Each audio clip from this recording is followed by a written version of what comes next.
Барлықтарыңызға сәлем. Үйдегі бар заттармен ерекше кереметтей дәмді тағам дайындайтын боламыз. Ең алдымен сұйық майдың үстіне сары май салып, кішкене ертіп алған соң майдалап турап алған сәбізді салып 1-2 минут қуырып аламыз.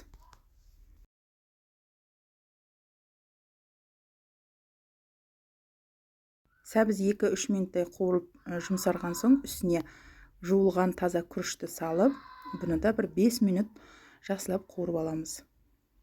Күрішті 4-5 минут қуыру маңызды, себебі күріштеріңіз тал-тал болып, әдем болып пісіп шығатын болады. Үстіне міндетті түрде қайнаған су құйыңыздар. Суды көп құйып жүрмеңіздер. Осылай бетінен шамалы ғана асып тұрса жеткілікті. Суы тартылған соң астын жай қойып, бағана газды баяу қойып, бетін жауып пісіретін боламыз. Міне күріштеріміз пісіп шықты.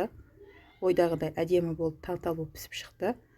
Енді піскен күріштің үстінен кәдімгі жүгері саламыз.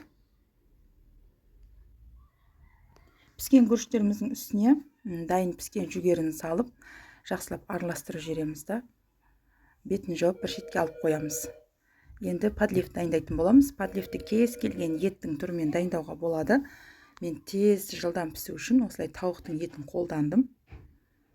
Аздап қана сұйық майға етті пісіріп аламыз. Еттің суы шығып, осылай кішкене суы тартылған кезде пиязды саламыз. Дәміне қарай тұз салып, жақсылап араластырып, 1-2 минут, 3 минут қуырып алатын боламыз пиязбен.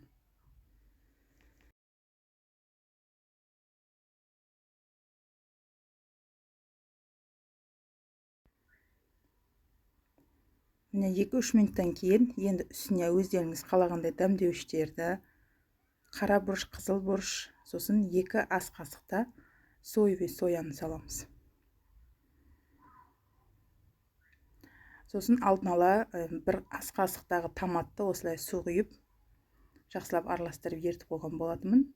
Су араласқан томатты қосып, тұзын реттеп, қазір бетін жауып, баяу отта пісіретін боламыз.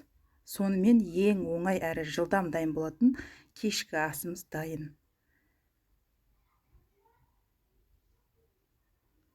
Өте дәмді болып шығады. Жай ғана қарапайым осындай заттармен кереметтей ресторанский тағам дайындап көріңіздер. Бізге өте қатты ұнады. Сіздер де дайындап жасап көріңіздер, ас болсын.